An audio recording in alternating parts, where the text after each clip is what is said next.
These witches don't never learn, y'all. Never learn. These witches, they is still trying to get in our energy. I find that a lot of people who are into zodiac sign and all that, especially the women who are.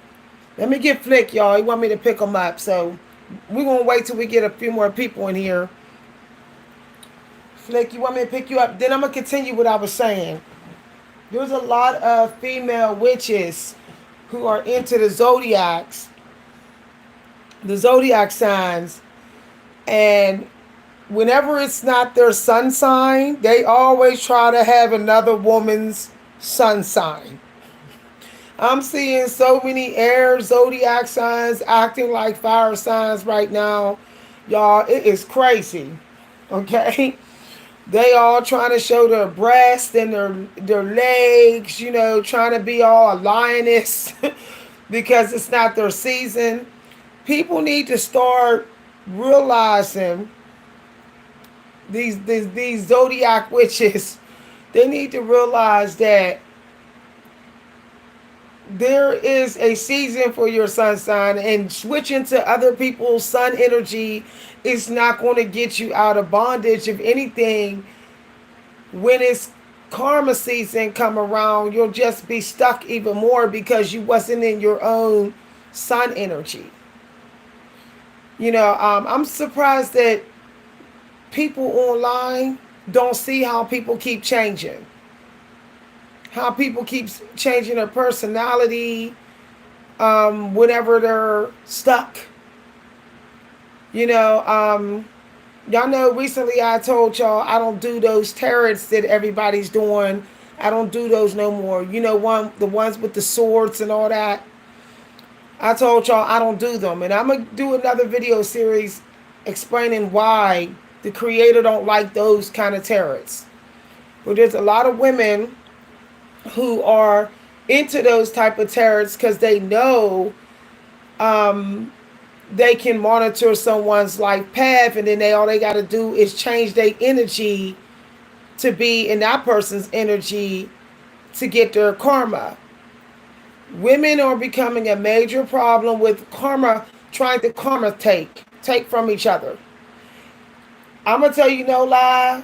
If I was born a male, if I was a male, I wouldn't want none of the women in America. I wouldn't trust them. The female energy in America has gotten very scandalous, and I speak as a chosen spiritual coach, which I can prove. Feel free to go to another psychic and ask if I'm chosen. They'll say yeah, for free. I'm chosen for this. And when I be sniffing the energy intuitively, the female energy,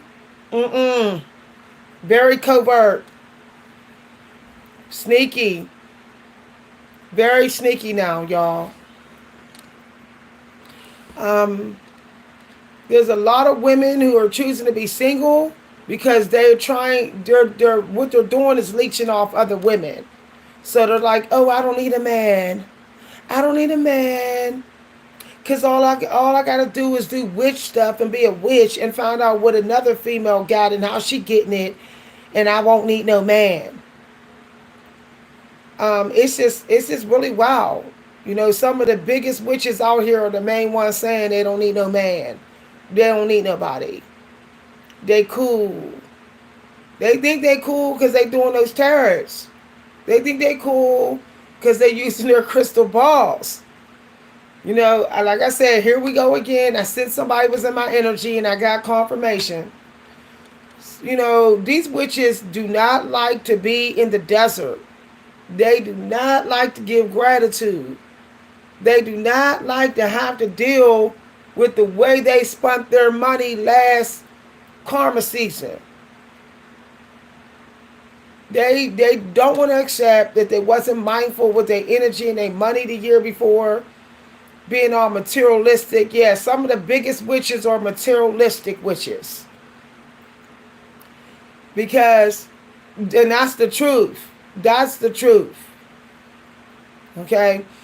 You always know these materialistic witches because they always got to use some of their sexuality to get what they want. They try to step into our energy, our signature divine energy with a splash of devil energy in there to trick people. These witches are at it again. They think they're going to get out of bondage, out of being stuck, if they act so sexy during Leo season. Oh, it is Leo. I'm gonna be all like this with my bra on. I'm gonna show my big breasts. I'm gonna show it during Earth and Leo and Libra moon. I'm gonna be all sexy because maybe people will want to see me. I feel like this. If you got to do that to get seen up on these platforms and you're a divine woman, then you must not be that powerful. Like, that's how I see it.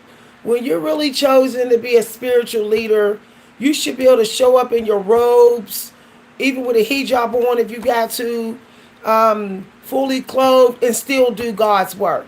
Why do these women got to be half naked, and saying, I'm a spiritual person, I'm doing God's work? I'm like, no, you're not. No, you're not. It's hard for me to believe anybody's doing God's work, these witches saying that, when they can't even show up as natural as they can be. And it's in watching other women without saying hello. Women who watch other women all the time without speaking are witches. They're witches. They want to read each other's energy and go about their own way. They want to read her energy and go about their own way. The earth energy, feminine energy, and I'm calling it what it is, women of color and out of shape women are toxic as hell right now. I can feel the stank energy. The women that aren't taking care of themselves, they energy stinking real bad right now. People thought they was going to get somebody this summer and they see they ain't get who they thought they was going to get. They didn't have the breakthrough they thought they was going to have. So these women are all triggered.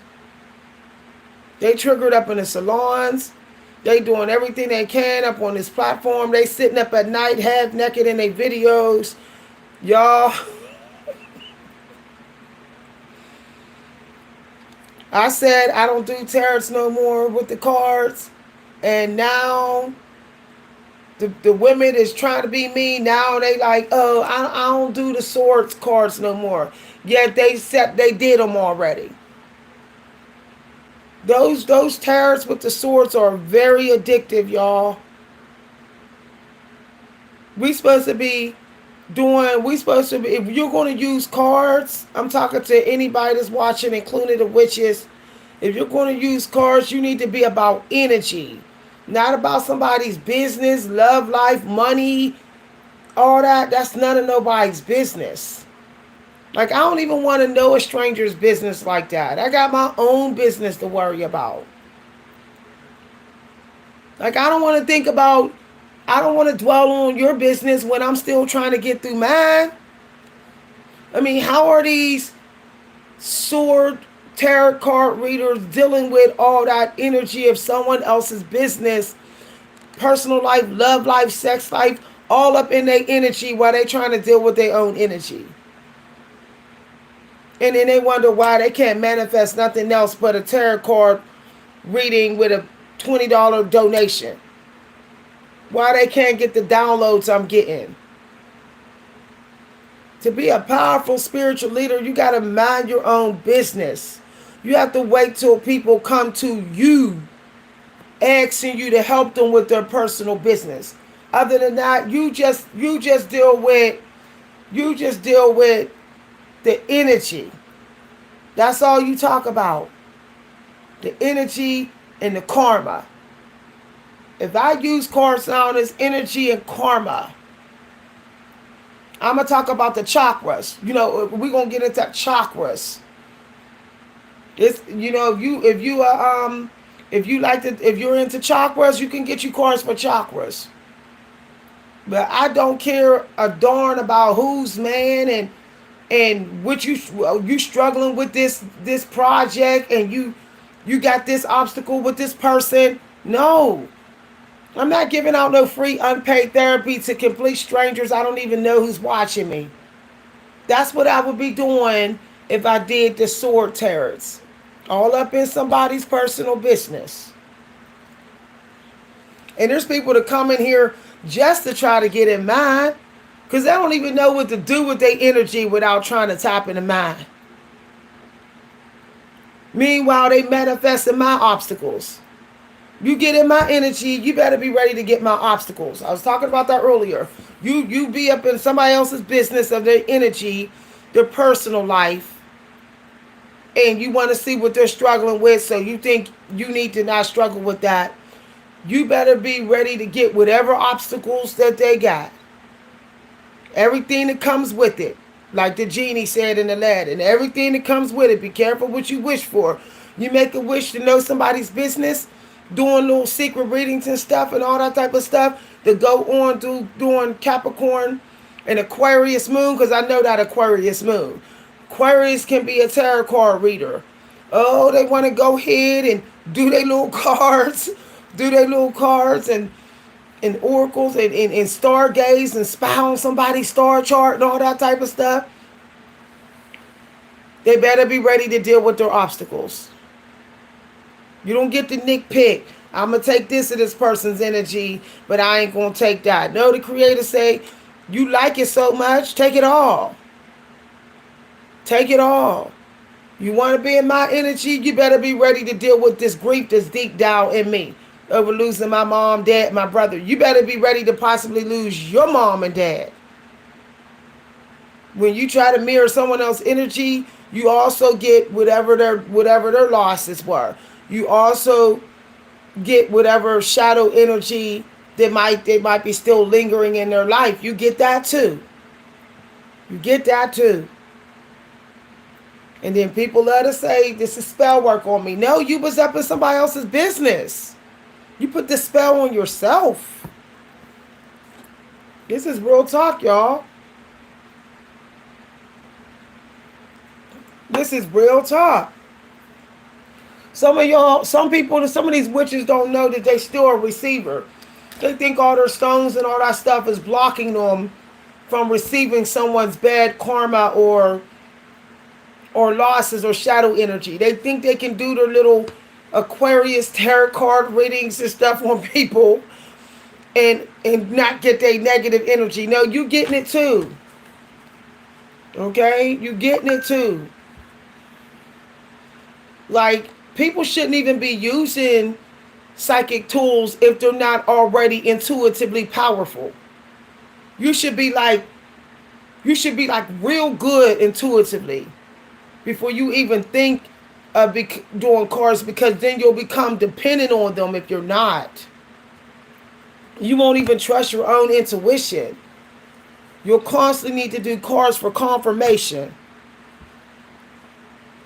You should be almost done with ascension. Like, I didn't reach the highest mental level I'm possibly going to reach in my psychic abilities. And now I can start playing with cards, or I can start using some other stuff. You know, when you use outside tools, it can get in the way of your inner power. And that even goes for writers. Always going to writing therapy groups, writing workshops. Always got to have something tell you. Next thing you know, you won't even think of ideas. Your muse, you literally put tape over your muse's mouth. When you're using outside resources, that should be a small percentage of the time you use that. It's not supposed to be an everyday thing.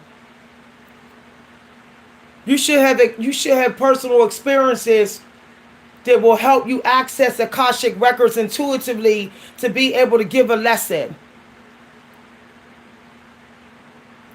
You have to be out in the world. These witches are not out in the world. They're locked inside in caves, depending on their cards. Depending on their cards, they refuse to do introspection, to look at their personal experience and let that tell them what they're supposed to bring to the world. They refuse. They don't want to be vulnerable. They don't want to be unguarded. They want to sit there with the cards all the time and crystal balls and pretend like their life is perfect. They don't want to go. They don't want to go digging in their history and asking their muse, tell me, or God, tell me what download is supposed to come from this. They don't want to do that. They say, I don't know. Let me tell you, people that's always depending on outside resources, they are running from themselves, and they don't even, or they don't even know who they are. They are extremely psychically insecure, and I call it what it is. Oh, hi, Kush. A woman should, especially a born female, she should be, if she's celibate enough, if she ain't playing with herself a lot, her intuition should be pulling it through most of the time. So she should be like, I do these cards for fun, really. I mean, this is fun. You know, these cards are sitting here, but I didn't pull nothing because I don't need to. You know, when you're chosen to do this, the creator must answer you. Long as you ain't plotting and being wicked and scheming and all that type of stuff, if you've been doing pretty good with your karma energy and you have been someone that has been selfless, you just about service, there's no way the creator would not answer you. You just have to be patient. And if you're not patient, you're going to run to the cards. See this? You're going to run to these. Being spiritually powerful requires patience. Requires you to not think of human time. It requires you to not say, oh, it's taking 2 hours for me to get an answer from God. It might be 2 hours in our world, but it might be a split second in their world, in the angel world, in the angel dimension. People who always run for things outside themselves are impatient. They're in time lack mindset. I know that's crazy. There's lack mindset for everything, even time. People are like, some of these witches are like, I'm running out of time. I'm all over the hill. Let me hurry up and get this bag as soon as I can. And I don't want to be wrong. So I'm gonna just go ahead and use all this stuff, all this different stuff. If they getting their sun in, they should be able to sense like, okay, God said don't do this, don't do that, do this. They should be sensing that. If they love the world, if they love nature, they should see the signs. If they know how to shut up and not always wanting to speak, because a spiritual leader knows how to go long periods of time with their mouth shut. With their mouth shut. Hours and hours and hours in their day. Mouth shut. And mostly only speaking to their, people who are serving them, speaking to the people who are serving them with a positive energy. And yes, we do, real spiritual leaders do stand up to anyone who breadcrumb us or anyone who wants to waste our time, our energy and our favors. But even that's brief. We ain't doing that all day, every day. We ain't doing that all day, every day. Because we know silence. How silent can you be? Like, I be wanting to ask these witches, how silent can you be? How long can you sit in an empty room? How long can you sit in silence? If you can sit in silence a ridiculously long time without music and stuff, then you'll start to realize you don't really need to look outside yourself. Whew. It's It's wild. I just find it wild that the feminine energy is so secretly insecure about their power. Don't want nobody to know that they keep looking outside of themselves. And it's just so wild. You know, I find it sad.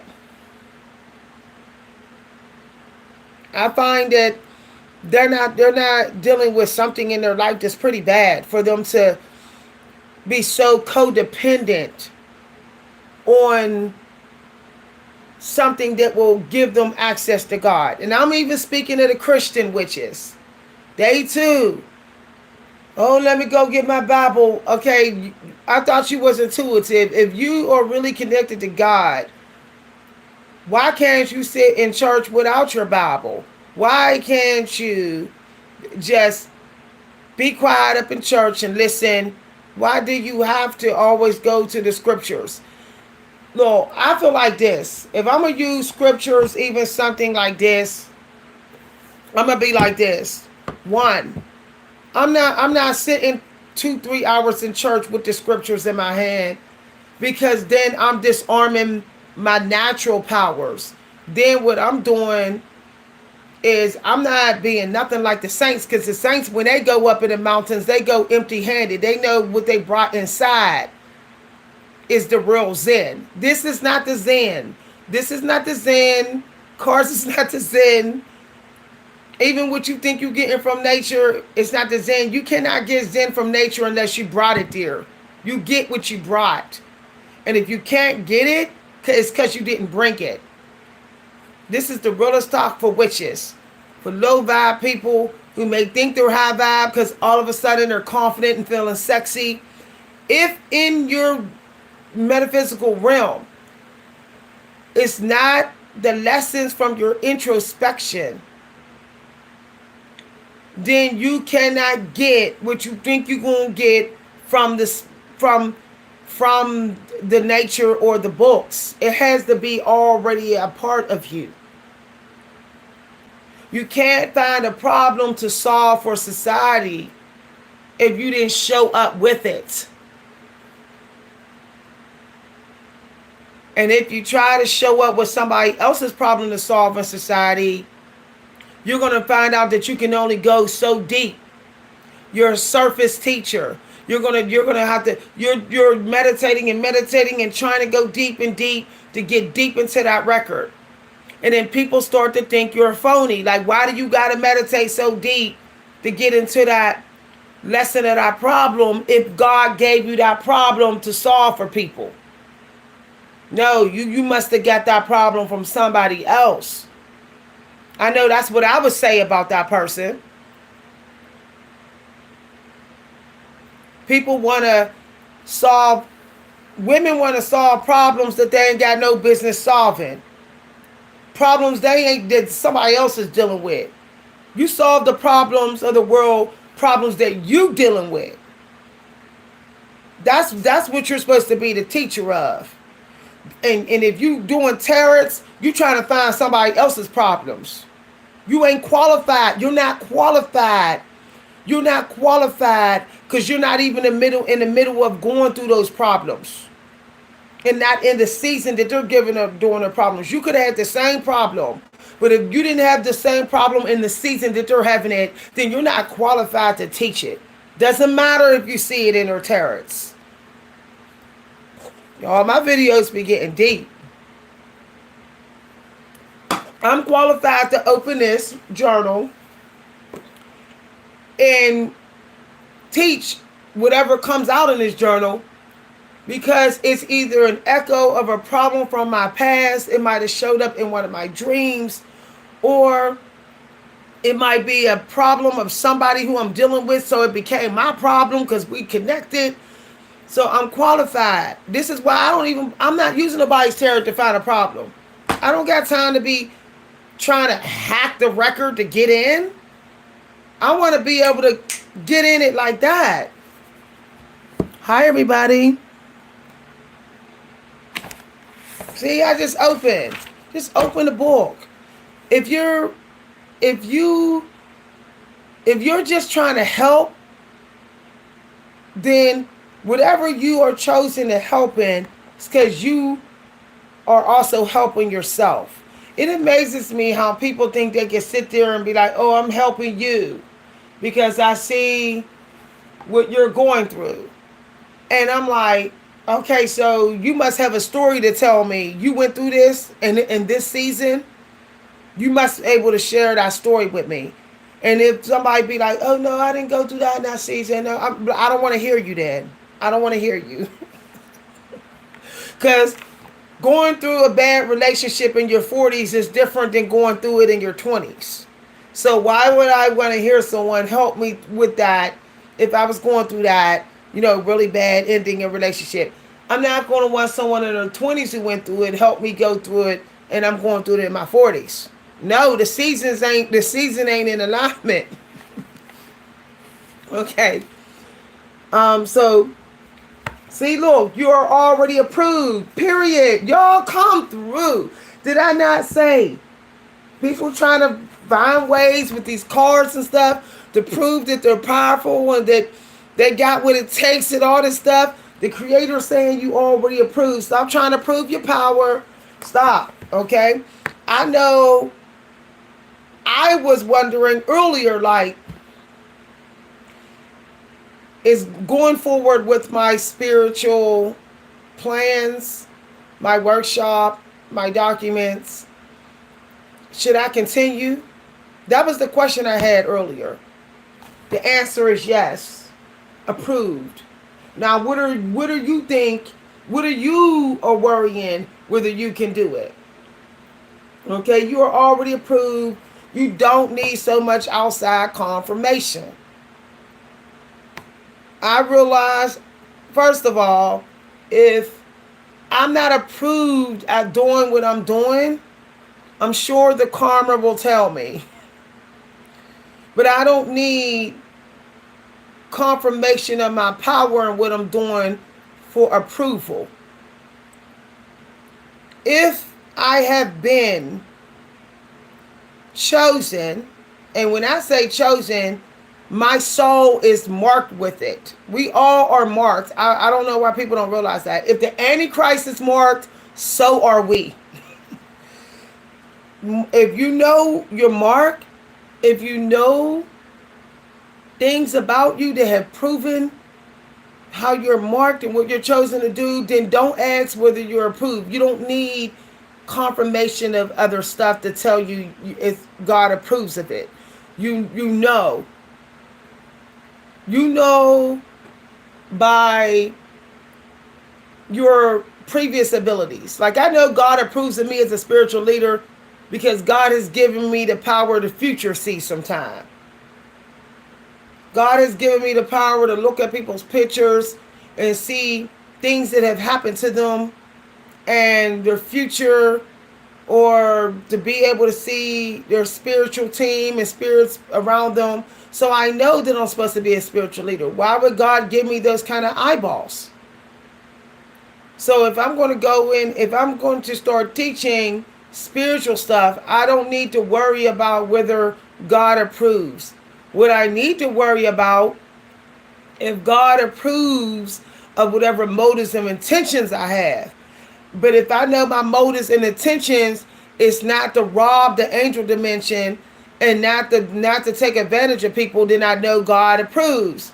And if I know my motives and intention is just to be of service and get happiness that way and not through material things, because real spiritual leaders are not allowed to obsess over material stuff. It's like in our contract where it's like forbidden. Okay? Yeah, we like to look good, but we can't we can't let the material things determine our confidence level because we're chosen to be spiritual. And if I focus on that, then I know God approves. This means I have to be willing to to to to be as God made me as much as I can. Otherwise, I'm worried about what people will think. And see, that's kind of like it's kind of like in the same room with materialism. And that's still giving people power rather than God the power to decide. God likes you just the way you are. God says that download you got one a day is enough. Is enough. The Creator say the way you celebrate the beauty that you were born with is enough. This is why I decided to stay a curly hair girl. It makes no sense for me to go straight here because then I'm not being true to my spiritual mission. I have to practice what I preach. I'm an artistic girl. I'm a sassy person. I like old-fashioned art. I do like to draw comics. So I'm going to wear comical shirts and stuff. Okay, I like to draw old-fashioned comics and stuff. But I'm staying true to that. I'm not going to switch. I'm not going to switch my image because I see that's what everybody cheering for. There's a crowd for me. There's a metaphysical room for me. There's endless amounts of them. So there's no need to keep switching. You know, I told my hairstylist today, I said, I don't want nothing done to my hair anymore if it's not the celebration of my curls, my tight curls. I actually prefer my curls tight. I told her, I said, because that's how God made it. God gave me red to my skin. I'm gonna wear some red lip gloss. I'm not going to wear a lot of hot pinks and and hot purples because I know that that's not in my tone. The celebration of true self is celebration of the way you were born, and when you get into that energy, then you can get into deeper in your purpose. And if you're a spiritual leader, you'll find it is easier to do your spiritual work. You may be like, okay, I feel like the oddball out, but you will always seem like an outsider with your image compared to your mission. That's the challenge.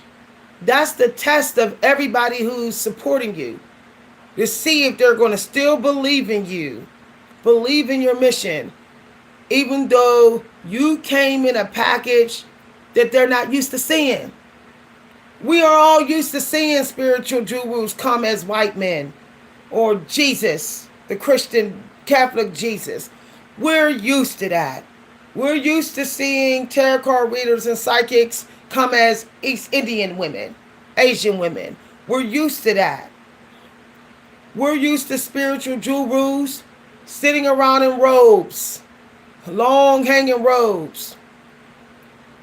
But the most powerful spiritual leaders are the ones that are not in that stuff, because they don't need to trick you and convince you. They don't need to cater to your pre-programmed mind of judging a book by its cover, of the cover telling you exactly who somebody is. Real spiritual leaders are like, no, I know my words and my wisdom will prove my worth. I know this. And once I have already proven that, then there's no reason for my supporters to expect anything more from me. They should not expect me to throw away my genetics, to wear a certain costume. They should not, but they should expect me to have a certain amount of class. They should expect me to respect their sexuality and for me not to passively sexually assault them with my sexual behavior, with my half-nakedness. They should expect me not to do that. They should allow me to express my artistic nature with my clothes and focus on the lessons that I'm giving them. And if this confuses them because I don't look the programmed part, then I'm not the problem. Their mind is the problem. They need to detox their mind from the American mental programming on what is spiritual, what's spiritually true, and what's not. They need to deprogram their mind from that. Oh, this is so deep. I went that route. I thought what the world needed was for me to be the complete part. Oh, show up looking like a nun. Show up looking like the Virgin Mary or whatever. But see, I'm still feeding the prejudice and the privilege of that. I'm still catering to division. That's what that would be doing. Because African Americans don't look like the Virgin Mary in the Christian and the Catholic Bible. So why would I do that? So I'm going to show up. I'm going to show up with what I enjoy. But I'm going to show up as authentic as the Creator made me as possible. Celebrating my aura colors, the main energy that empowers me, like red and sun. I know how much I love the sun, so I'm gonna celebrate that in my nature, but I'm gonna celebrate it with respect. I'm talking to the witches. Whatever your natural energy is, you gotta stay true to that. Whatever your leading energy is, stay true to that. Otherwise, whatever energy you switch to because you want people to believe what you're doing and who you are, you'll get whatever attacks and negative energy that it attracts, because you cannot get positive energy without attracting negative energy. That's the way it goes. That's the Creator keeping balance, keeping you as a student of this world, of the energy world. I don't want to switch to anyone's leading energy because I don't want their lessons. Maybe I already learned their lessons, whatever negative karma that they got to attract to. Maybe that will be a repeat for me. So I don't want it. That's like if I sit here all sexy all the time on here, then the repeat with me would be like sexual harassment. I've been sexually harassed so much and disrespected. I don't want it anymore. I don't want to attract that. I'm done. I'm done with that energy. So now, okay, I'm attracting spiritual competition. I'm attracting mental people that want to attack me mentally because I'm empowered mentally. So that's normal. But I'm not going to take the attack of less spirits on top of it because I'm trying to be in somebody else's energy who's all about sexuality while they're saying I'm a guru. Y'all. Okay. So I'm going to read from this book. When you understand that the Creator of the universe approves you, you won't go around being down on yourself because you're not where you thought you should be. Now, I saw a quote that says, you are who you are right now. You are who you are now. That's who you got to be. It's funny because if you weren't in true celebration of yourself right now, you can't say you ain't who you should be. You chose to be who you are right now. You chose it. So you are who you should be. And that's very deep to think about that. People say this is not who I should be. Then why did you choose it? Why did you choose it? Did you choose wisely? Did you educate yourself before being the way you are? If you didn't, then you purposely was ignorant. You purposely was ignorant when you knew you could have did research before being the way you are. So you are who you should be right now. Woo, this is deep. Yeah. Because I committed my life mostly to spirituality, now I got to deal with spiritual competition. Now I got to deal with mental manipulators. I keep on dealing with vibrational manipulators, mental manipulators, people who want to compete with me with wisdom and downloads and stuff. But that's what the devil going to bring to me, because the devil see that's what power that I'm really in. Okay? But I ain't gonna lie. Also the karma that will come for you when you're really in your spiritual is the devil will try to attack your self-esteem. Okay? The devil, if the dark side can't get other people to mess up your frequency through spiritual competition and mental battles, the devil will try to influence your mindset about yourself. I keep being attacked that way too. I keep having to get the demonic energy in check and say, stop trying to make me low rate myself when I got the evidence that I got value. Stop trying to make me tell lies about my own self. I be telling the demon in here sometimes, stop trying to make me tell lies about my own self. That I'm not qualified when I am, or that I didn't do good enough, I don't know enough, I don't have the download, ain't strong. Stop telling me lies. I've had to put the demon in his place over that. Okay, y'all, so it says, I'm going to read on here. Somebody raised their hand. Yeah, it's spiritual competition now. It's like humans turn everything into a competition.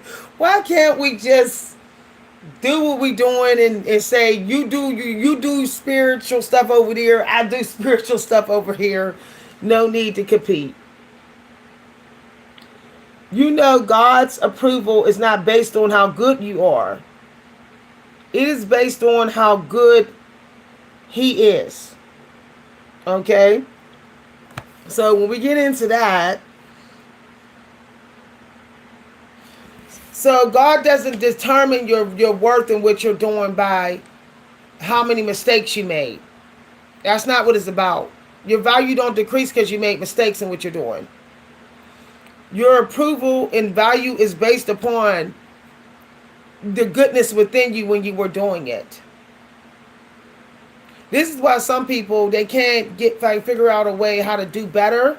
They can't figure out a way how to fix the mistakes because their heart wasn't good, their mind wasn't good when they pursued it.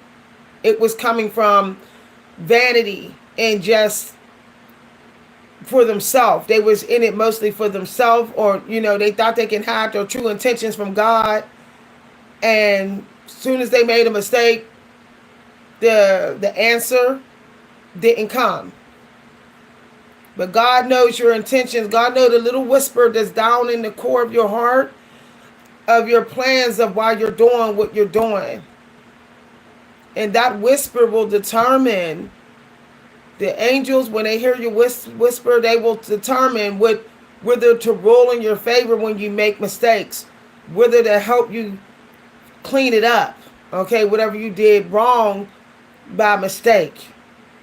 Just by you being ignorant and not knowing that you were wrong.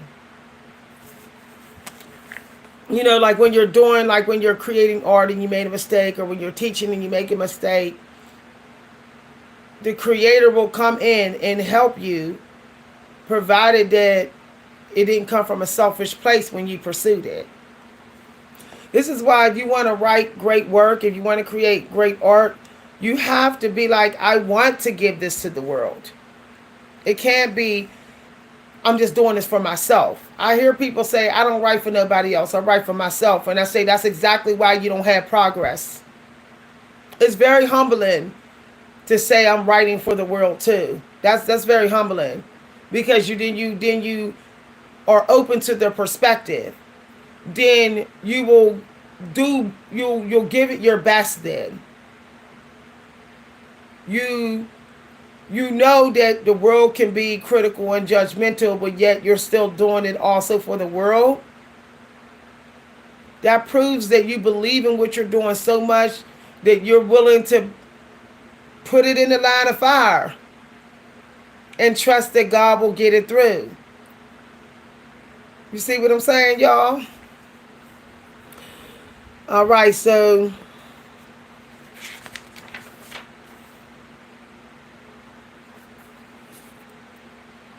Even when you're not doing spiritual work and psychic stuff, your activities before that has to be approved in alignment with that in order for your spiritual and psychic practices to be abundant. You know, we are shopping. The energy we shop for is the energy we'll be allowed to access. The energy we shop for and celebrate will be what we will be able to access. So if you want to be like, oh, I want to do spiritual stuff, I want to do creative and be inventive and innovative, like, and be a great writer, like a lot of people are striving for, writing groups, innovative, artistic, colorful art groups right now, fashion. You have to make sure that you were inserting that into your metaphysical space. You could do micro inserts. And then, even if you don't create something, you are still qualified to teach it. See what I'm saying? So if I spent most of my day in celebration of a certain energy, then of course I could get on here in a live video and then I can teach it. You can teach as you grow in it. The creator don't expect you to have graduated with a PhD to do it. That's what the matrix system tell you to do. This society built by mankind, that you need a degree in it. You just need to have it be something that you're celebrating in your life almost on a daily basis. So I teach spiritualism because that is what I go towards before I even do this. And introspection means you're a spiritual person. If you glamorize doing introspection for yourself, then you'll become more qualified to be a spiritual leader or a minister or or even a creative genius. Creative geniuses are so into that introspection, self-investigation energy or life investigation energy. Hold on, y'all. I gotta sneeze. I don't know why I've been seeing people sneezing and I'm sneezing. It's like, woo, the air energy. Okay, y'all, I'm back. So this is a nice little journal prompt. Okay. If you have flaws and weaknesses and you needed compassion, who would give you the compassion? Who do you think seemed like they had a strong connection to their purpose or God? How would they give you compassion if you couldn't give it to yourself? And compassion means that you have confessed before God. Like when you go to a priest. A priest just don't hear your confessions. A priest is going to give you solutions. A priest is going to remind you that you're human, that you're in a human body. A priest is going to remind you that the creator is a forgiving creator. And that means you need to learn how to forgive yourself. See, we always say, be like God, but what about learning to forgive yourself? If the creator can forgive you, why can't you forgive you? Why can't you do the work so you can forgive yourself? If you didn't treat yourself right over the last year, what can you do to earn the forgiveness from yourself? We want other people to earn our forgiveness. What can you do? Because when you earn your forgiveness, your own forgiveness, you will start to go right into compassion energy. You will start to be like, you know what? You're going to be okay because help is out here. I'm going to go for the help. I'm going to have somebody help me. I'm going to find solutions. I forgive myself. So now it's time to find solutions. And that's usually going into the compassion energy. But if you're just focusing on what you did wrong, you'll never access the compassion energy. You have to focus on you taking the action so that you trigger forgiveness of yourself. Okay? Long as you keep on thinking about the mistakes, the new growth of you, the spiritual growth of you that sets it right, you're never going to step into that metaphysical energy of that person. The reality, the spiritual reality of your soul that actually sets it right.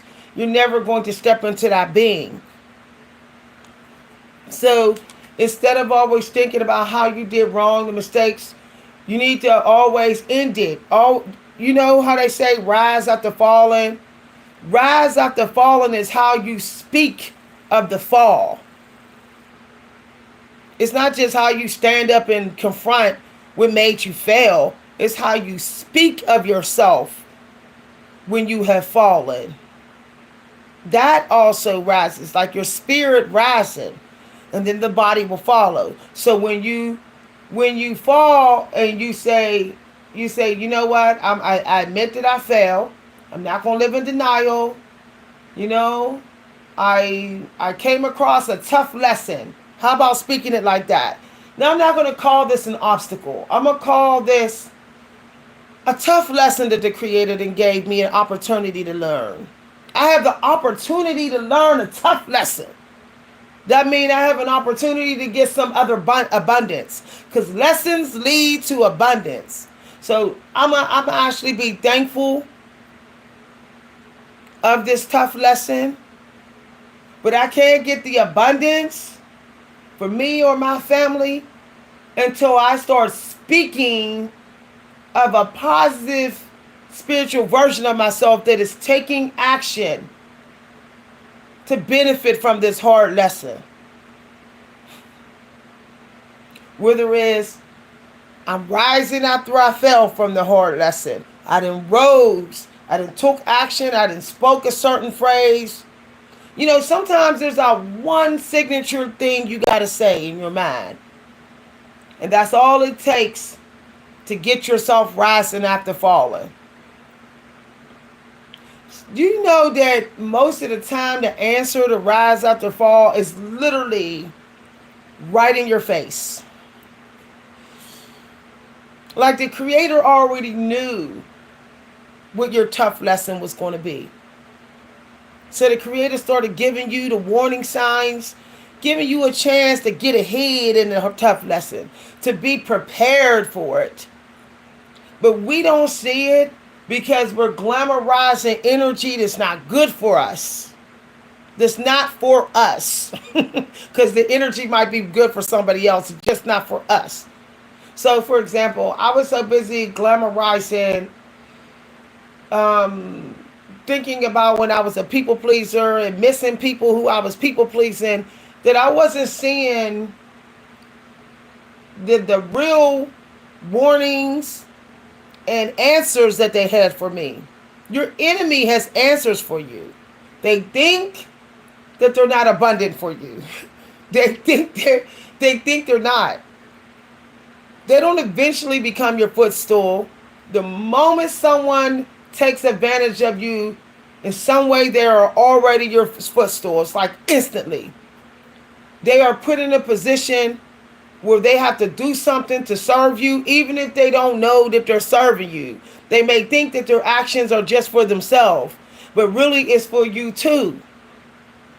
But you might be thinking of only glamorizing the toxic energy that they brought into your life, and you're not really looking really close to see how the Creator made them serve you. Possibly in years to come, they were already giving you an answer. When you do introspection, when you're daydreaming and you're sitting at night and you're dreaming and you're thinking about the past and your own loved ones, you're trying to find out, was there any answers that I already had that I was supposed to take with me through my life? Let me stop thinking about the fights that I had with that person. I'm not going to think about what I missed about the little things that was nice about them. I'm going to think about what was abundant about them that was supposed to be abundant about me too. And I started to do this when I thought about my mom. When I was starting to dwell too much about my mom, and people tend to do that when we have tribal energy going on, and we had we had that Libra moon. We're thinking about our grandmas and old people in the past and all this type of stuff. And I said, I'm gonna stop thinking about the things she did that was real, real wrong towards me, just me. And I'm gonna see if there was something that she unknowingly was helping me with, but I wouldn't know until 20 years into the future.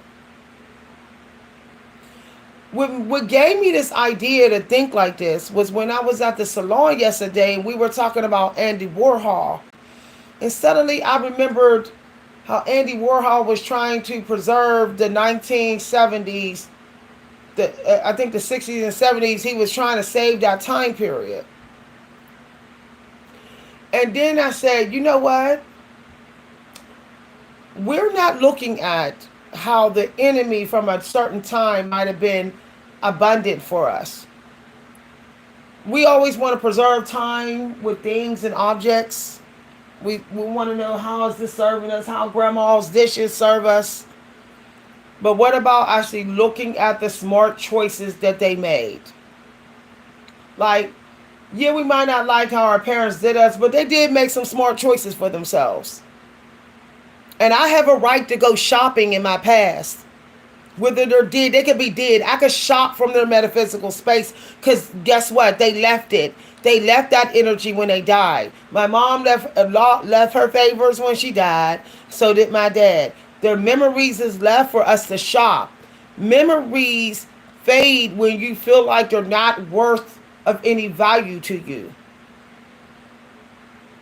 This is why it's important to journal your memories, because you may be missing out on something that could possibly save your life years down the road. And mine's, this is a wild thing, but one of the things, when I went back and I thought about my mom, and I kept saying, why am I always thinking about this one moment of her with a hangover? I always remember this moment with my mom with a hangover. And I'm like, why? Why is that? The Creator's not going to have me keep thinking about this moment unless there is some real tough lesson I need to learn, or some sort of protection I got to do with myself now through remembering that memory. And I then remembered something that I bought her at the store when she had a hangover. And I said, you know what? The Creator wanted me to remember this because this is something that I need into my life. What I bought her, I need more into my life. It's kind of like a something that would get me through something I'm going through. The reason why I'm saying something and something, because you never really speak a lot about your obstacles. You can't tell everybody all your business about your struggles, because that's how they figure out how to put spell work on you. So when I'm saying something, it's me setting up boundaries with my energy. That's how you stay wealthy too. That's how you keep growth going without so much of a energy fight with the unknown. But yeah, I figured out something and I said, okay, all right. I figured out that I was a healer. I was my mother's healer. And I was appointed, even though I'm her child, I was a healer, and it was something that she was doing that was someday was going to heal myself. So when I healed her, I was actually healing a future version of myself. That is so deep. But of course I didn't sense it at the time because I was young. Now if I did a future reading on myself, then I probably would have been able to see, wait a minute, I'm going to need this. What I'm giving to my mom, I'm going to need this. But see, That's the problem with not having freedom in your spiritual practices when you're young. Had I had this freedom I have now with my spiritual practices, I probably would have been able to foresee that what I was doing for my mom, that someday when I'm her age, I'm going to need the same thing. Some of y'all may not believe what I'm about to tell y'all, but this is the truth. This world is just one synchronized world. It's like everything's a synchronicity almost. Okay? It might be later down the road you'll find out, wait, there was a synchronicity. There's always a reality of this, a synchronicity of another reality. And the thing is when you keep being in a certain energy and you celebrating a certain energy, you trigger you trigger a future synchronicity of that energy. And that's what I did when I kept healing my mom with her energy. I was absorbing her weak energy when I was healing her. And I may not have known it right away, but at some point when I would reach her age range that she was, it would be like that energy would awaken in me, and it would be a problem of mine as well.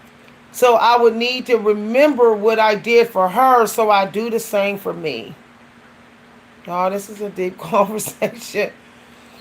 But today I got be of service. I know some of y'all say I go to church, but we need the church of introspection. We have the church of prayer, of affirmations, but we also need to be reminded that our whatever our Sabbaths are, the quiet time, the chilling time on the weekend is also, how can introspection serve us? You'll find when you are willing to go as far as you can go into your introspection, maybe 100 years back, to see how far your consciousness can go in any memories of its existence. Just letting it go. Meditation isn't always just sitting in your energy and dreaming. Sometimes it's just setting your consciousness free to travel into a time period that you physically cannot go to anymore. And you just go shopping there. And what I found out is when you do that, you'll automatically start to be wiser about your money. You'll be wiser about your time. You shop into your memories. You get the lessons. And the memories is not just of you, it's of other people too. And you find a solution, if there was a solution there. And then you ask yourself, how much does this solution cost me? And how can I get it at an affordable price? And you'll notice that when you spend your money in time on that solution, it's kind of like you're naturally mindful about it. So then you tend to trigger what we may call luck. Things start working in your favor. The next things you do work in your favor. You was mindful of your energy and your present energy, and you was mindful of your money. Because it seemed like everything lands on money. Relationship lands on money. Self-care lands on money. Eating lands on money. Everything, even your career, lands on money. Even if you're an artist, you got to buy stuff. So, but before you can even get mindful of that, you have to be mindful of spirit. Where spirit has been, where spirit keeps going to, and where spirit is saying it want to be. Once you get mindful of that, then you're ready to spend money. You're ready to create. You're ready to serve. I don't care if it takes 4 hours for me now. If I can sit there and say, okay, I remember I remember when my mom was my age and she was lean. Sometimes for lunch she had a baked potato. She might have had another teacup of coffee, or she had a salad with the half a baked potato, whatever, maybe some fruit. And I said, that's not like what everybody's doing now. But that's not the energy that I've been carrying around with me. I've been carrying around the energy that I celebrated for 20 something years of my life, my mama's energy. At least 30 something years of my life, at least. Okay, if I count the times that I wasn't around her, at least 30 years. So I have to customize my life plans according to the energy that I have been collecting so much. So I said, I'm not going to go and just get a diet plan out here. I have to consider who I'm like, or whose genetics I have, and what time period and what they taught me and what worked for them. And so I said, what worked for me, that what worked for my mom, whose energy I was celebrating, people pleasing or catering to. I remember my mom and dad having Mexican stuff. What was familiar to me was Mexican food. So I had me some Tostitos, Mexican. I had me a Mexican snack today with some salsa. And it's funny because I never eat that. But growing up, I did. And the weirdest thing happened when I had a Mexican snack. My hunger was almost completely gone. And I had a V8. I had a hydration drink that tasted like a icy cup. That's what it tasted like.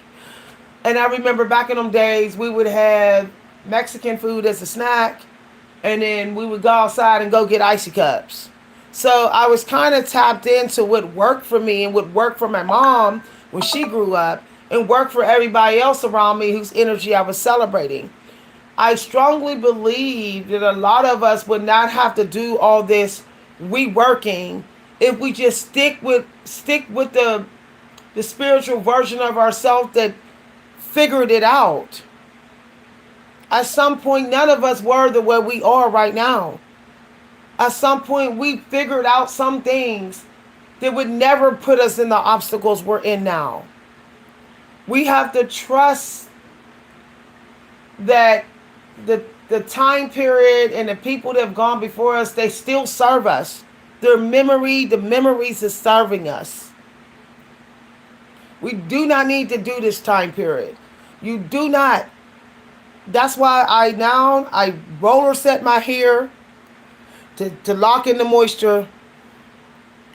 I told my stylist I want my hair done like they did it in the 1950s, 1960s, before the wigs came out. I said, and we'll roller set. That's it. That is it. I like the extra time that I have. I'm doing things from that time period that was abundant. But I must be in alignment with my self-care. I think so many of us is trying to patchwork. We're doing toxic patchwork. We're trying to do things in present day that doesn't go with the self-care we're doing. And then we're like, this is not working out. Well, we're trying to mesh things together that don't go together. And this is what makes it hard with finding a partner or getting married, because they also have a different, metaphysical, abundant life plan that's different than yours. So, for example, I have family members here that was raised on meat and potatoes all the time. I wasn't raised on meat and potatoes. So that's their go-to food. For dinners, like meat and potatoes. I was raised on meat and rice or fish and rice for dinner. But if I switch over to meat and potatoes like them, I'm probably going to have whatever weight problems or health problems that they had, their family had. And I probably won't have the benefits that I got from fish and rice, which was skinny girl benefits. Fish and rice is skinny people food. Meat and potatoes is not skinny people food. So I had to realize that you have to not, if you want to have the spiritual breakthroughs, creative breakthroughs, you cannot compromise when something has always worked for you. Just keep doing it. Don't do nothing else. The grass is not greener than what has already worked. That's what's crazy. That's what's we always think that though. Like a lot of us think that I could just try this. Maybe this is as good as what I'm doing. Maybe this is better. No. So for example, let me give y'all something. I used to use a hairline like this, okay? This was one of the first type of hairlines I used when I went natural. This was back in like 2007. My hair stayed moisturized. It got big. It got gorgeous. My fro was like this. I thought the grass was greener. So I stopped using this type of line. I stopped using the coconut and hibiscus. Even though it was working, it was working. I stopped using this, okay? The shea butter with the castor, I stopped. Guess what happened? My hair went through so many bipolar stages, falling out, growing, falling out, short, shedding, breaking, because I kept thinking that I would find something else that would be just as good, because I was in that energy of I'm bored with using the same stuff. But how can you be bored with using the same stuff if it's working in your favor? To me, I think that we as people have been so influenced by narcissist commercials, narcissist bosses, friends, neighbors, and all that, that we literally start to think like them. I'm bored with what worked. How can you be bored with what worked? You're getting benefits from it. Like, I'm not, that's wild that we think that it's not good enough. It's just like so crazy because, Stephen King is a prime example. He sticks with what works. He gets his ideas from a certain place, certain way every single time. He writes the same kind of books. His books is now around the same type of pages, same size. He uses the same approach. It works. It always brings some money. He always gets a movie deal. He's not trying to switch genres and all this other stuff because he's bored. He's not bored because he knows the benefits is definitely going to come. It's already came through before. So I feel like, what is the point of me writing? Like, I'm working on a story right now that's working. The students said it's excellent. The teacher said it's doing real good. So this same approach I'm doing with the story, I'm going to keep on doing. So I can become a master at this. I can't imagine if I had kept using the coconut and hibiscus, I would probably be a master at this by now. Now, the funny thing is, I stopped shopping in a certain store. And I never saw the shea again. Okay? It was a line that was similar to this. I never saw it again. So this is why I couldn't get back home to what worked. So I actually had to think about what was the color of the product and what I used. And then I decided to go back to the stores that I went to when I was under 30. When I was under 35, I said, I'm going to go to all the stores I went to back then. The Family Dollar, Dollar General, Route 21, 999 Stock Road. I said, I'm going to go there and see what they got. You know, nowadays they say if you go there, it's low vibe. But the funny thing is, it wasn't low vibe in the 90s. We didn't call low vibe. It's so funny. It's like when I hear people say, oh, I don't shop in Family Dollar, it's low vibe and all this. That's coming from a generation that is privileged and entitled and think the grass is greener shopping where people fake like they're rich. So I decided to go back to everything that I shopped at, and there I found this line is similar to the one with the same ingredients that I used before. And they actually had the whole hair line in there. But that just goes to show, you know, how we think we're stuck, but we're not. We've had some success in almost everything we're doing, whether it's 5% or 10%. We just took for granted the 10%. The human race says if it's not 90%, then it ain't worth my time. But you can grow on the 10%. Think about it. If you had success with a fish and rice dinner, okay, where you're like, oh, I didn't overeat. When I had fish and rice, I didn't eat a bunch of junk food. Then you can grow on that. You can have chicken and rice.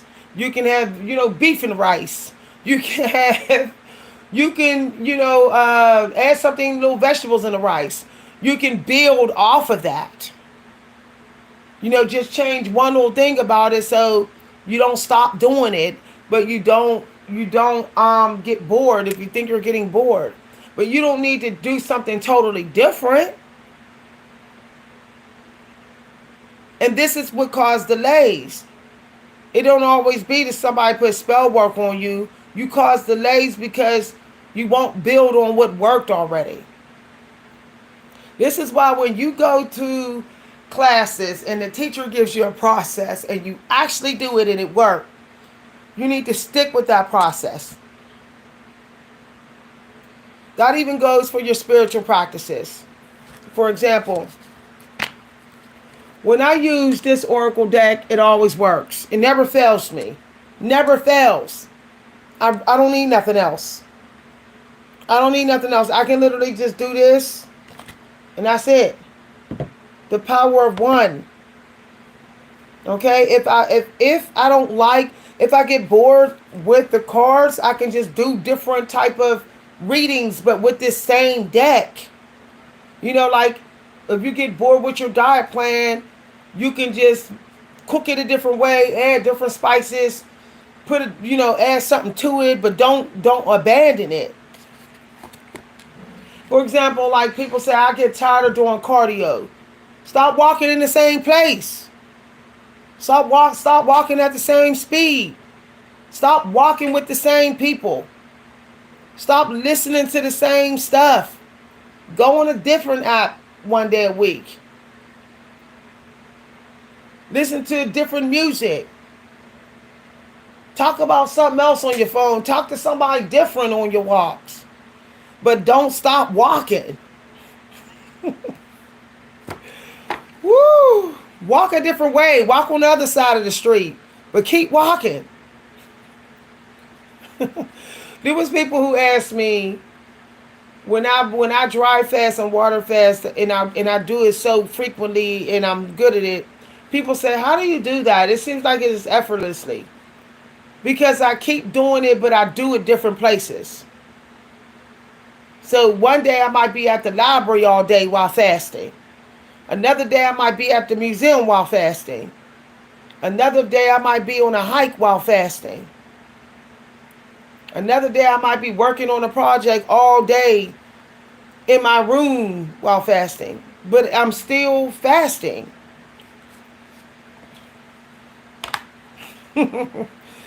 I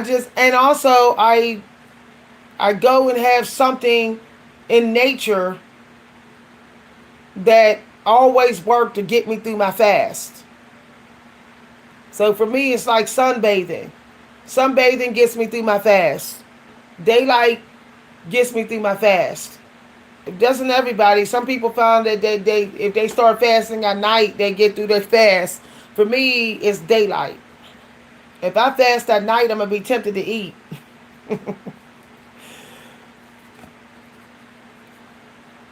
Okay. Just like I was getting tired of doing cards when I was doing cards before. And it's like, okay, I don't have to stop doing cards, but I don't have to do as many cards as I did, and I don't have to do cards soon as I show up.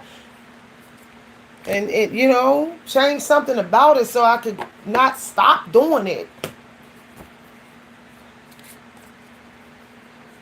Just just do it a different way at a different time, but don't stop. Okay. Seventh house. We're going to do houses today. And y'all can look it up, but I'll talk about them. Seventh house. That's what came out. We're stargazing because we do got the Aquarius energy for those who like cards. We got Saturn. Okay. Competition. Family. Co-workers and stuff. Saturn's trying to get people to get through this Mercury retrograde peacefully. So you definitely want some lavender or rose quartz or citron or emerald. Green candles today, or mint. You might want to like suck on mint candles or something for the Saturn energy. Then there's the sun, y'all. I was talking about sun and it came out. Confirmation. Tiger's eye, perseverance. So if you're taking a leap of some kind, then you do need something that's going to keep the fire going. This also means burn something. Don't burn people down, but burn something that you don't need anymore. Whatever metaphorical meaning you can get from burn. That's amber, emerald. And when 7 come out, it definitely means you're supposed to have money, but you're supposed to do some work to get money, to have a financial breakthrough, but you got to be careful of something wasting your energy. Battles, unnecessary battles. If you're going to battle in peace. Preserve your energy when you're in fights. One way to preserve your energy when you're in battles is to wear the lapis lazuli or the rose quartz if you're in battles with loved ones. Or if you're in battles with your friends or family, you want to burn lavender or wear an amethyst. Or if you are battling something that made you sad, okay? If something kept you stuck and you're sad about it, so you're in an emotional battle with it, you might want to put on an amethyst and burn lavender. That could also be, workplace troubles, family troubles, or whatever with the Saturn. Caution regarding. Also, you need to watch your money and your products. Okay? And watch when you're out on the road with the Saturn energy.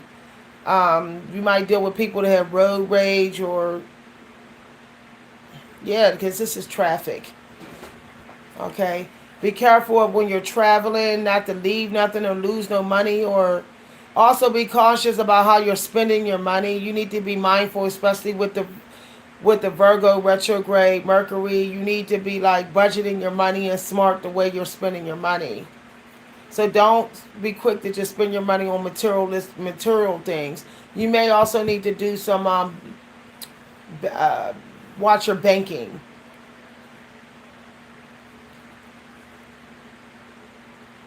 Yeah, that's what I always get. Limits posed. Be careful of an unhealthy diet. If you don't control your diet, somebody else will. If you don't control your energy, somebody else will. If you don't control your time, somebody else will. Period.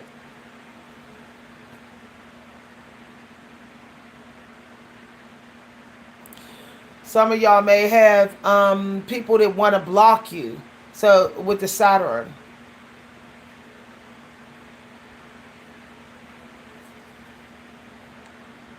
Limits posed, the maturity that brings. We're just gonna do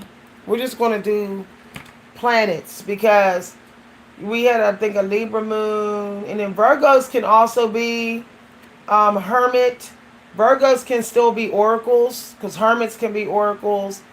Virgos can also be extremely psychic. They can connect to earthbound spirits and stuff like that. Family on the other side, the earth energy. And then be careful how you feel about the past.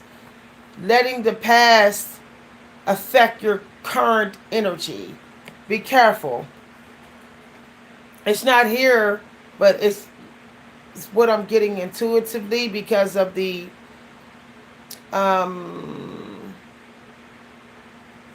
water with the memories and yeah, reflections. Be careful how you reflect on past experiences, what you say. Somebody may actually feel like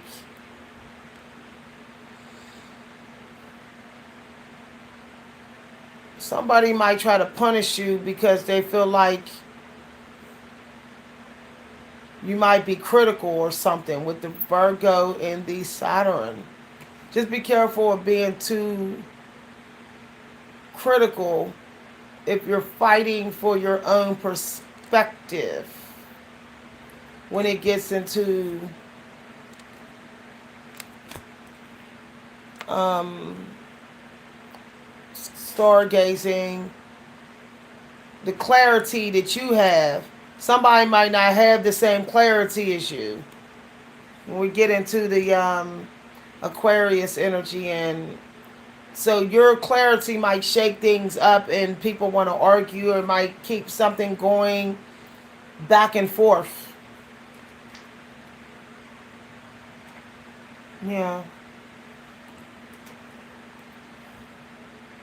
Yeah. It may come off, somebody might think that you're trying to knock them down, that you're beating them down with the truth, maybe with the with some past reflection or something, because Aquarius with this Saturn, um maybe some of y'all may feel like somebody disrespected you or whatever. Yeah. Old energy, like some sort of old chaos. Somebody might feel like you might be draining people with trying to address, because this could be address energy home. So just be careful of your energy in your home or workspace, or if you're in some sort of department store. Okay. Yeah.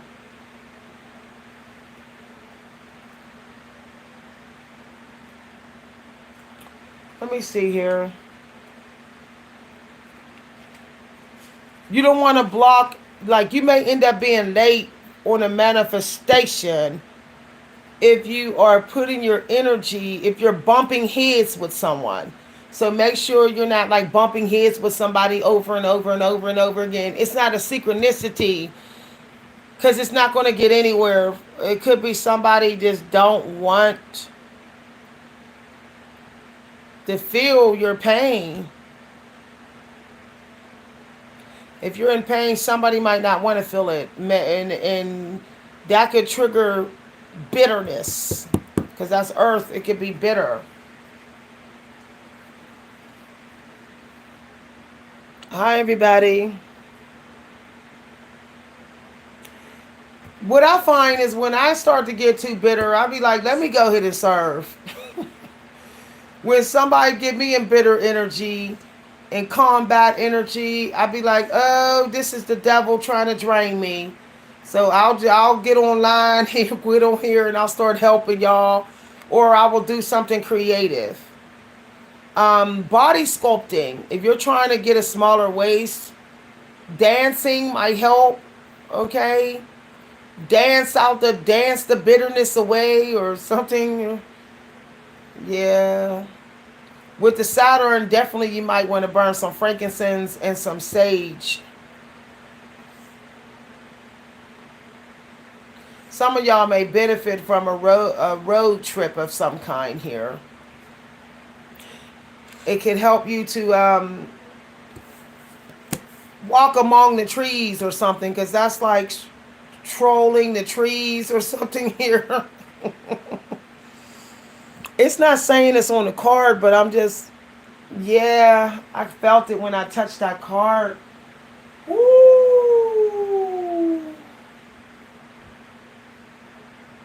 Some of y'all may be like, boundaries. Be careful how you set up the boundaries, and like bone aching, or yeah, because my bones hurt when I touch that. Bones. I don't like that. Backbone. Some of y'all got some back breaking work or whatever with the earth and the sun. And you may feel like you can go fast because you're charged up, but you're better off going slow. Slow and steady. With the goat, don't carry more than you can. The goat doesn't carry a big wagon. Even if the goat is powered up, he doesn't carry a lot. Oh, hi everybody. Woo. Yeah, pain management. Some of y'all feel like you're being breadcrumbed or something here, because when Saturn, it could be like you feel like don't nobody care about you, or you don't see any favors, or somebody not loving you right or whatever. If you be of service today, you're gonna have a breakthrough. You may not think, because the sun energy is here, so there is a breakthrough that you're supposed to have where the sun wouldn't be out. So I'm looking at the planets. We got sun, we got Saturn. And this wasn't supposed to be here, but this is an omen. The omen is the number 7 in the house. Houses, I pulled this card, it was mixed in, so it's an omen. Basically, when you see the number 7, you need to protect your energy and be mindful of your energy at that point. You also need to pay yourself first or something with the 7. The 7 is about blessings, and having gratitude for whatever you get, or something like that, y'all. That's what I'm getting. I'm just getting intuitively. 7 could also be like a number of completion, like, okay, whatever the work you did, the Creator approve of. Now, all you got to do is keep your gratitude and protect your peace, and then the breakthrough will come. Yeah. When you see number 7, it means like don't be wasteful with your money, and you also got to keep a clean diet. Don't overdo it with the carbs. If you go too hard on the carbs, you might be reckless with your energy. Allow yourself to not overcharge, like overheat your battery. You don't want to do that. You don't want people pushing you to the edge, like huffing and puffing and stuff. Anxiety. You're at risk of anxiety as well with trying to process emotions. So what I do is I burn, I'll smoke my CBD. This also means get some rest. Don't try to keep forcing yourself through. Let the Creator clear it out if there's some sort of obstacle.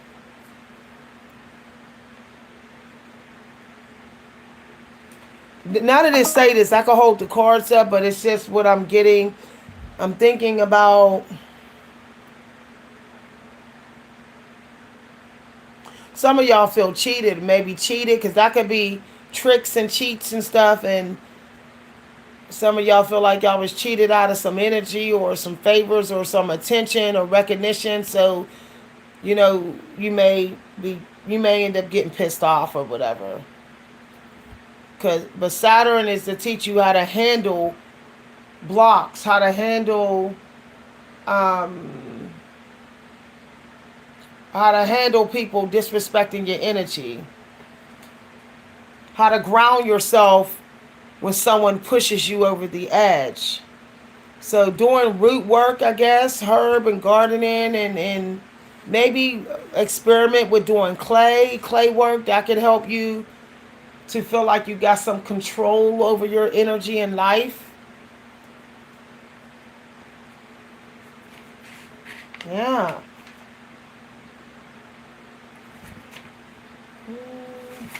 Somebody asked me if I'm doing one-on-ones. Yes, I am. So, but we got to discuss a price in the email. So if you want a one-on-one, you have to email me. Yep, it says slice of pizza. I saw pizza. Yeah, somebody be careful of eating out or whatever, or just be mindful of junk or clutter or half-fat foods or something. Just be mindful of that. Don't say it here, but I saw a pizza. Yeah. What's going on here? I don't know why I keep seeing pizza. uh, okay. Yeah, I knew it. Number one. I saw number one and I got number one. Um, yep. Business partners, when you're doing business, be mindful of your energy. Watch your stuff around people. Watch your purses, watch your products when you're in a workplace environment. Mm-mm. Don't be over tipping when you know the work was trifling or the work was weak. Whatever work you got done was weak. Don't be over tipping because that'll be codependent. All right, this is getting into the feminine masculine energy. Um, Venus. Okay, so whatever your Venus is, there's competition, there's battles. Okay, some of y'all may be in creative battles, spiritual or psychic battle right now. It's a battle. It could have to do somebody doing witchcraft on you or health witchcraft or watching your cards or a reader because Saturn can still be a reader. For some of y'all could be fighting other psychics or witches or something here. Saturn is here. Some of y'all may have other manifestors or other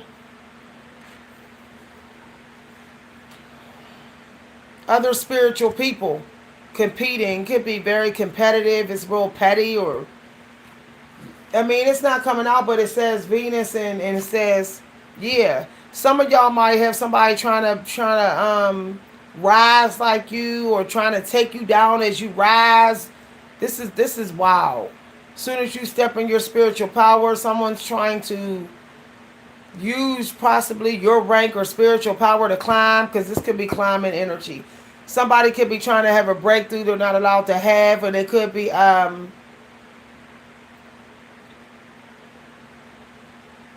somebody could be trying to like tune in like a cat. They're trying to sense your energy or whatever so they can have a breakthrough. And it could be like it's draining you, or somebody could drain you by touching you right now. And it might be like an energy leech. I would be careful who you're sleeping with. Sexuality is all out here. Be careful who you engage in sexually. Venus energy is here, in the Empress rules sexuality. So just be careful who you entertain. Yeah. Who you plan to entertain. Everything that feels good on the surface may not be good for you deep down inside. It might still keep you in bondage even if it feels good on the top. I'm on video. You're going to have to walk around the other way. Please. Thank you. I don't know if you're dressed. Okay, I blocked it. Okay,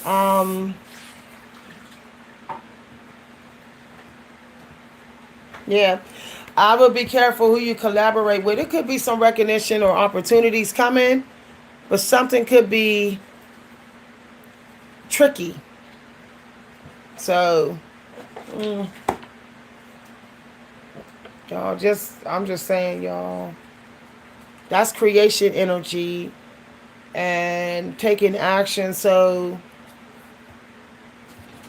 be careful what you take action against. If it's not worth your time, don't even do it. Okay, thank you everybody. If y'all enjoyed it, so you can look up the seventh house, partnerships, business. The Empress is here. Whatever business you have with self-care or some work you're doing, just be mindful of your energy. Like, don't do it past burnout. Don't burn yourself out. You may want to take a little nap or get a little bit of rest. You may be tempted to, at some point you may deal with insomnia, or you're up early or up at night, but make sure you try to prioritize getting some rest. Because the Aquarius energy may tempt you to wake up in the middle of the night, even with the Libra energy or whatever. Or some of y'all got somebody that's trolling you. Some of y'all got somebody that will drain you during the early hours and then maybe go off empowered. For some of y'all, it's a female. It's someone who's trying to rise through possibly shape-shifting, synchronizing with you. Because this could be shape-shifting energy, and this could be synchronized. It could be, for some of y'all, somebody's the same skin color as you, or it's the same age as you, or age range. Y'all got people trying to compete energetically with you. Well, other old heads or whatever, or women being masculine through like, oh, I'm gonna take you down, or I'm a block or whatever. Empresses is in, this is like really wild.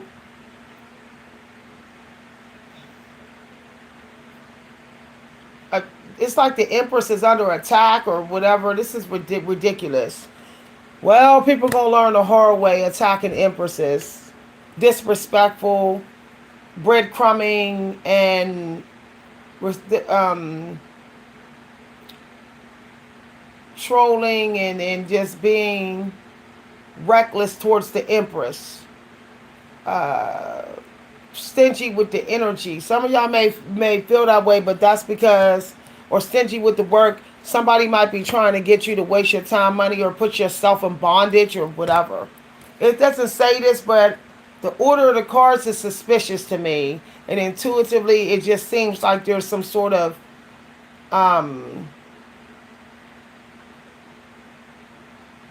tricking people's feelings. Like, be careful of somebody tricking your feelings so that you don't go anywhere or something here, because this is like travel.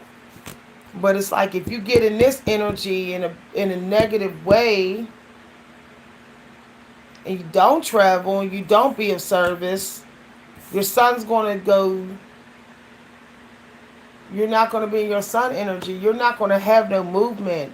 You're just going to be like a overweight cat sitting there all fat like Scar, eating garbage or something, or pork. I would stay away from pork right now. When your sun is under attack, you in your spell work on your throat chakra, your genitals, and your heart chakra, it can tempt you to get your dopamine from fatty foods. So try to have a piece of chocolate. If you feel low spirited, somebody could be harvesting your energy, or they drained you or something, or your serotonin. You might want to spend time with your pets so you can get your serotonin. Serotonin is important to feel needed and still of value. So if you feel like you're being starved of attention or praise, you might want to spend time with your dog or your cat. Maybe give them some catnip and play with them, because that could be catnip. That could be, yeah, that could be catnip.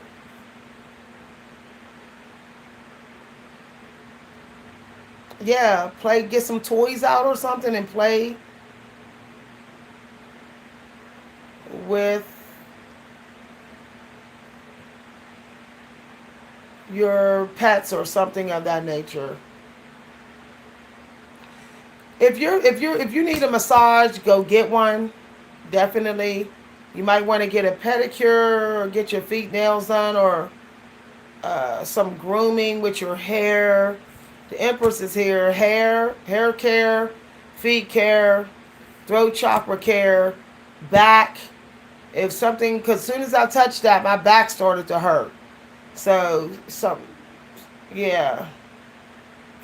You need to consider packing light, or you might end up having back pain. So if you're carrying a book bag, you might want to make sure it's light. Okay. I would stick with the bird food, because the air energy is like struggling. Yeah. Like if it's too big to fit in the mouth of a crow, you probably shouldn't be eating it. If it's carbs, okay, like after lunch and dinner, whatever. So small potato for dinner or whatever. Allow yourself to get tired, but not from some sort of battle. Not from a weak battle. If you feel like your mental health is struggling, you need to do some mental health journaling.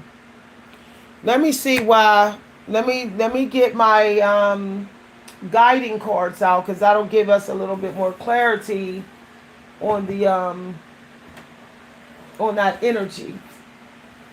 My guiding cards. Let's see here. Guide. These has like little words on it and stuff. See, these are all words. We're gonna see what we get here. Okay. Okay. It says, am I apologizing for my truth?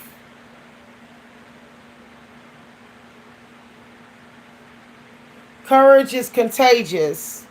Yeah, somebody wants you afraid, or somebody want you, somebody might not want you to be a minimalist, to be by yourself, to go off on your own, or somebody might be trying to keep you from having forward movement by yourself. So if you feel like you need to be free, or you need to be by yourself or something, and you feel like something is shortchanging you, or a partnership or a business, you can speak the truth and don't apologize for it. But be gentle, because the buffalo energy is working in our favor.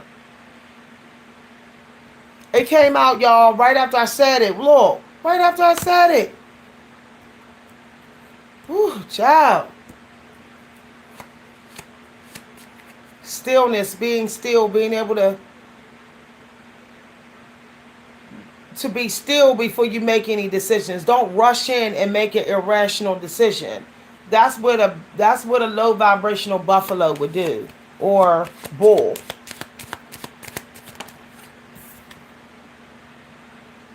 Yeah, what do I believe about money? Y'all, didn't I say get financial advice? Watch your money. I literally got that intuitively, and it came out. When I touched the Saturn energy, I felt struggle.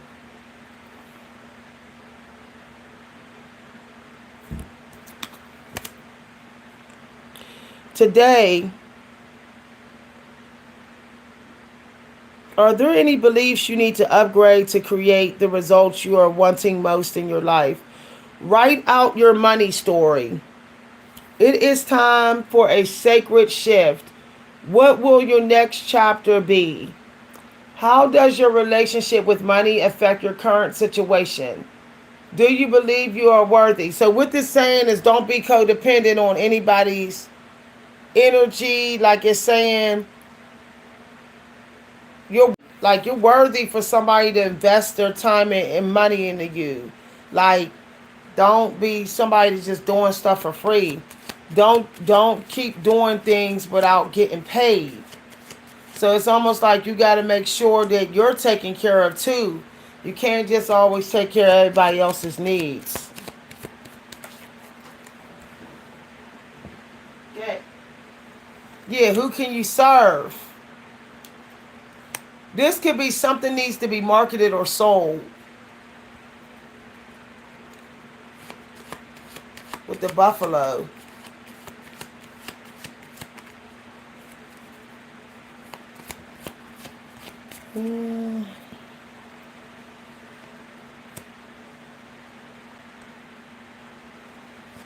Okay. What are you grateful of? If you have any shame for some bad decisions, I was talking about that. Okay, how can you give yourself compassion? What am I grateful for right now?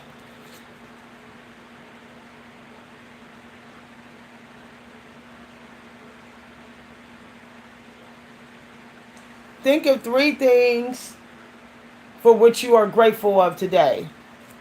So put your hand on your heart and think of 3 things. I'm grateful that I have the time to write. I remember when I didn't have time to write for like 7 years. I was just a workaholic. So I'm grateful to have time to write. I'm grateful to be living where there are beautiful parks and swimming pools. I'm so glad. I remember growing up and we never lived near a beautiful park and swimming pool. We used to have to walk all the way to another city to get to one. So I'm grateful of that. I'm grateful of my Android tablet. The fact that I manifested it, I wanted it, but I never mentioned it, and it hasn't been broken. I haven't ruined it. I'm so glad to have kept my tablet so nice, to have everything forward, the pen, the cover, everything. To be able to just pick up my tablet and have books. When I was young, there was no tablets. We had to always go get to the library. So I have gratitude for having my tablet. Okay. What if it was easy? There needs to be a foundation. Something needs to be broken down and built from the ground up. You may have to start something backwards. You may have to break something down, edit it, and revise it from the bottom up, and then finish it or something here.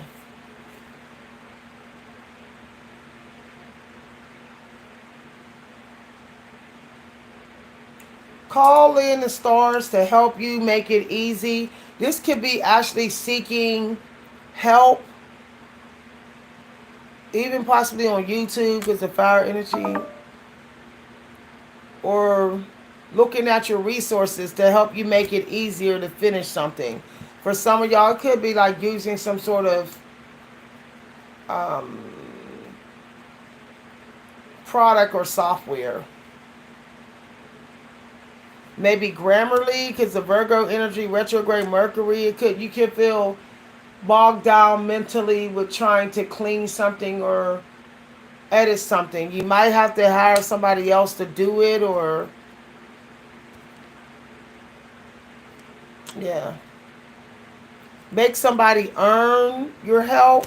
Have them do some work for you if you do some work for them. It's like fair exchange ain't no robbery. Some of y'all had something unfair. You could have had been given so much and you didn't get back. So it was unfair. So got to get your family and work colleagues to help. Okay, don't try to have all the burdens on you. All right, thanks for listening, everybody. I'll see y'all later. If you'd like to donate, the grateful energy came out, so you can show gratitude in many ways. That includes sending people books as a gift, like send somebody an ebook. Hey, I appreciate what you do. Here's an ebook.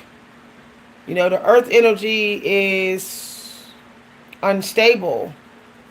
So maybe people need to get their mind more into their books and into some sort of invention so they can not be so combative. When people are uninspired and unmotivated to create, they become socially combative. All right, bye everybody. Once again, if you'd like to send a donation, you can send donations to my Cash App at Coach V Hunter, or you can send it to my PayPal. Thank you very much, y'all. I told y'all I always do a video on the weekend, but my weekdays are now preserved for my new stuff. Please check the community news for my upcoming announcements. Thank you for your donations. Bye, everybody.